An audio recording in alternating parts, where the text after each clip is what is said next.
اللجوء لعملة واحدة.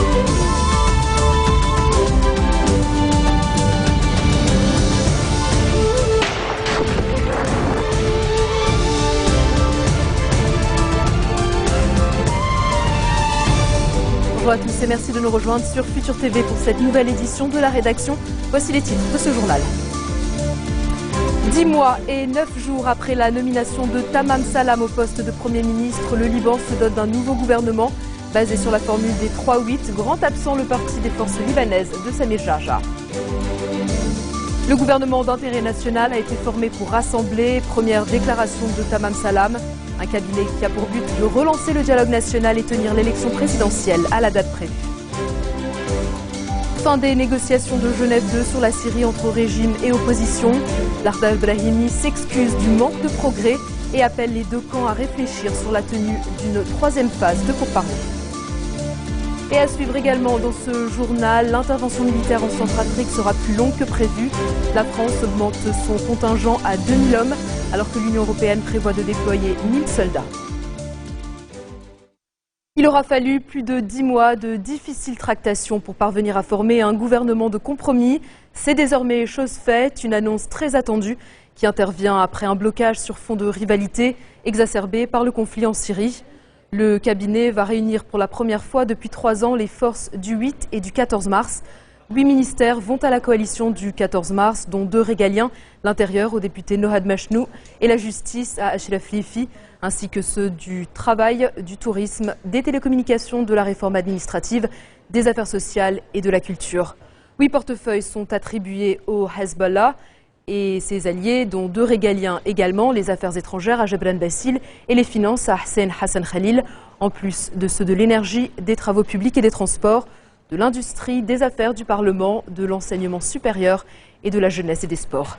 Les 8 portefeuilles restants vont à des ministres proches du président Michel Sleiman et du leader druze Walid Jumblat, dont celui de la Défense à Samir Mokbel. Le nouveau gouvernement compte aussi une femme sur 24 ministres, Alice Shabtini, la nouvelle ministre déléguée aux déplacés. Grand absent cependant les forces libanaises de Samir Jarja qui ont refusé de faire partie d'un cabinet et qui comprend le Hezbollah. Tamam Salam s'est adressé aux Libanais juste après l'annonce de la composition de son cabinet, affirmant qu'il aura fallu 10 mois d'efforts soutenus et de beaucoup de patience. Il l'a qualifié de gouvernement rassembleur qui représente la meilleure solution pour le Liban pendant cette période. Salam a souligné que les portefeuilles ont été distribués en respectant l'équilibre entre toutes les forces et que la rotation a été adoptée loin du confessionnalisme, à l'exception du poste de vice-premier ministre.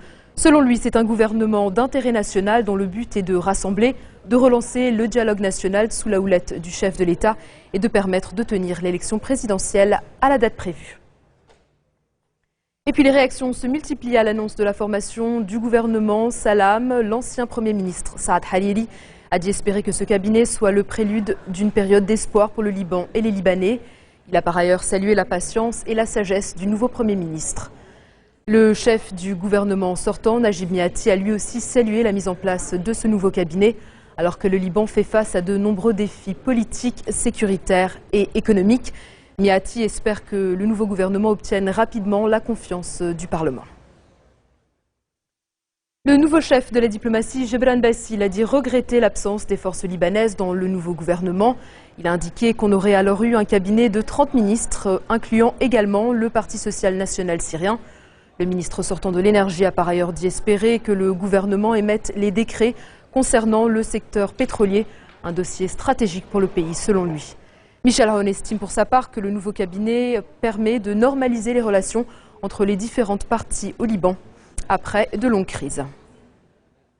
Autre réaction, celle du patriarche maronite, Marbchara Boutrserrahi a remercié Michel Sleiman et Tamam Salam pour la formation du gouvernement.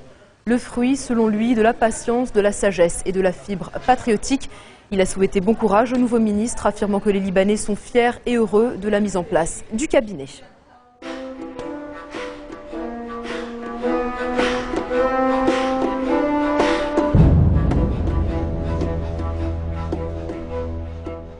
La deuxième session de négociation de paix sur la Syrie s'est achevée ce samedi à Genève. Les délégations syriennes du régime et de l'opposition se sont mises d'accord sur l'ordre du jour d'une troisième phase. Le médiateur international Larda Brahimi n'a cependant spécifié ni sa date ni son lieu. Au terme de cette deuxième rencontre, le diplomate algérien s'est excusé du manque de progrès concret lors des 2 premières séries de négociations. Les 4 points qui seront évoqués lors de la 3e phase sont les violences et le terrorisme, la formation d'une instance gouvernante de transition, les institutions nationales et enfin la réconciliation nationale.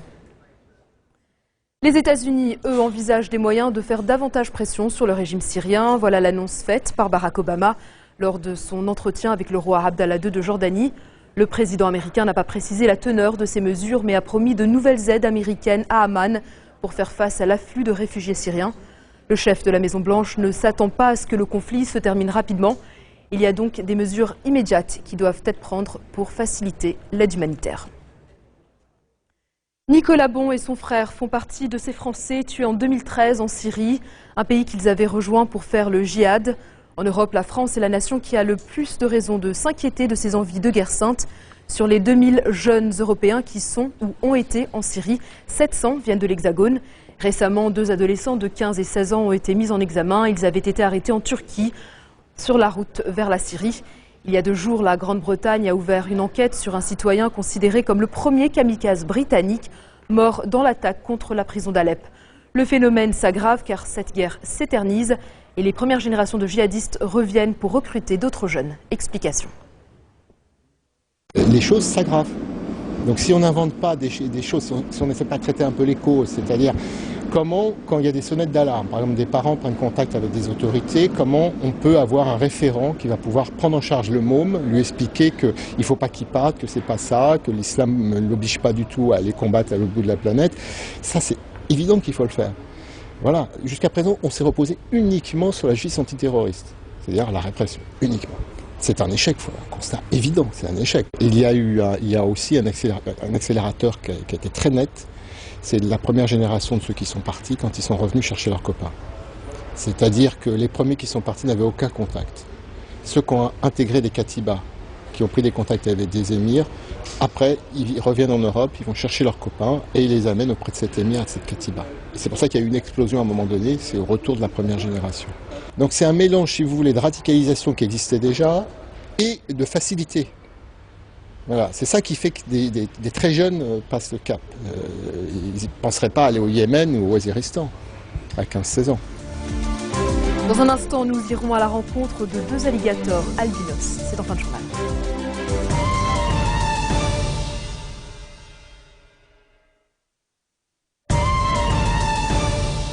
Retour sur le plateau de l'info de Futur TV, Laurent Fabius appelle Palestiniens et Israéliens à saisir l'occasion et faire aboutir les négociations de paix. Le chef de la diplomatie française a reçu ses homologues palestiniens et israéliens à quelques heures d'intervalle au Quai d'Orsay. Après s'être entretenu avec Riyad El Maleki, il a reçu Avigdor Lieberman. On l'écoute.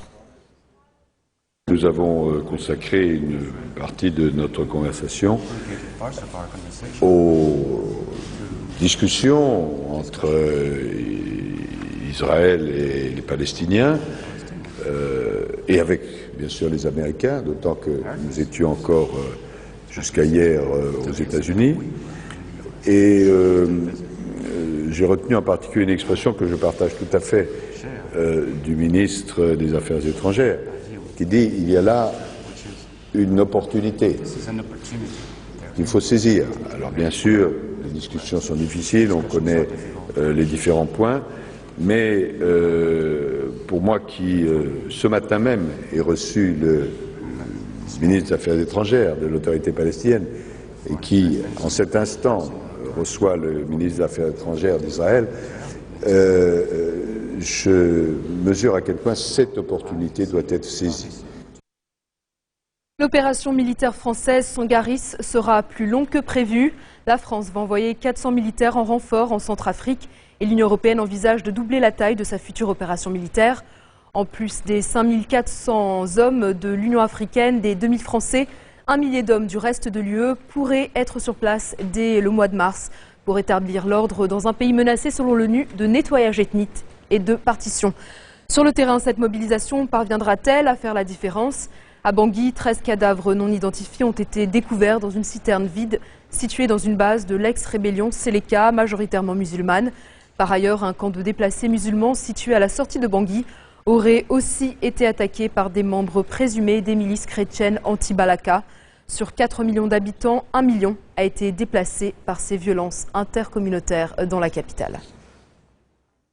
En bref, dans le reste de l'actualité de ce samedi, les talibans ont appelé les Afghans à chasser les troupes américaines de leur pays. Un appel qui intervient à l'occasion du 25e anniversaire de l'achèvement du retrait des forces soviétiques. C'était en 1989.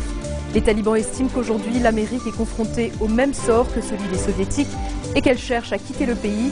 Washington compte retirer la majeure partie de ses troupes d'Afghanistan d'ici la fin de l'année.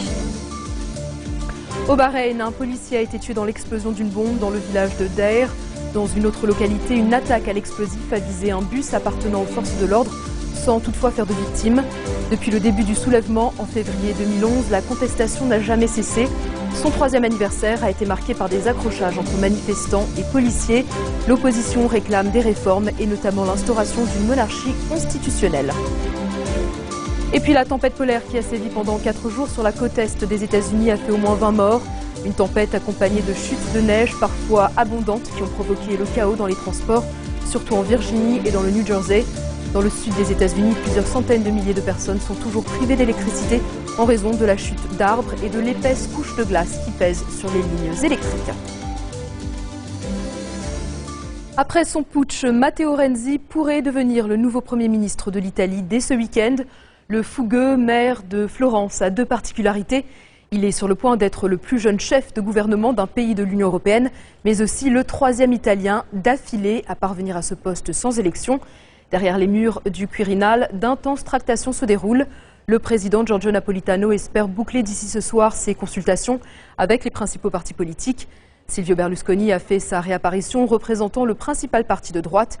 Mis en minorité au sein de son parti, jeudi dernier, Enrico Letta a dû démissionner. Il sera resté 10 mois à la tête de l'Italie.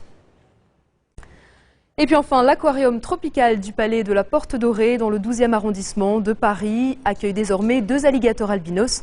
Âgés d'1 an, ce sont des spécimens très rares et fragiles. 1,5 kg pour 75 cm. Ali et Gator, oui, ce sont leurs noms, viennent d'une ferme d'élevage aux États-Unis.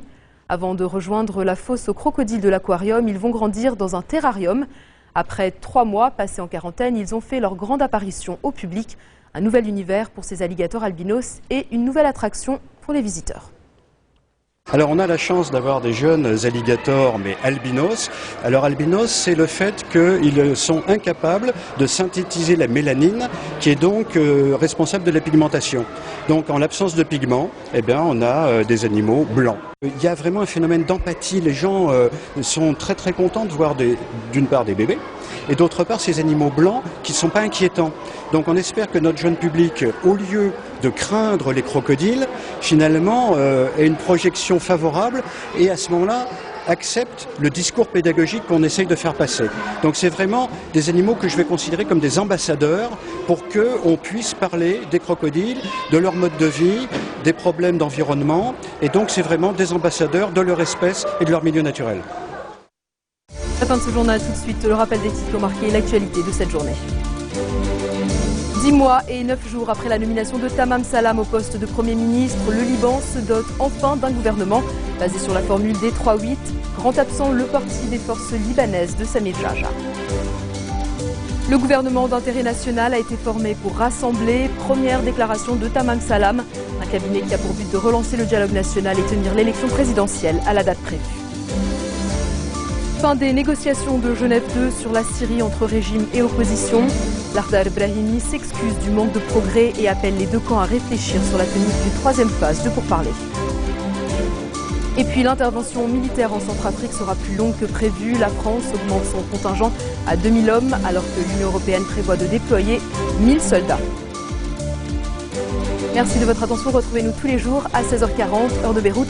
Et puis ne ratez pas votre rendez-vous hebdomadaire ce soir, Code 24, avec un reportage spécial sur Beth Beyrouth, la Maison Jaune, et une interview exclusive avec le maire de Paris, Bertrand Delanoë. C'est ce soir à 22h30 sur Futur TV. Bonne soirée.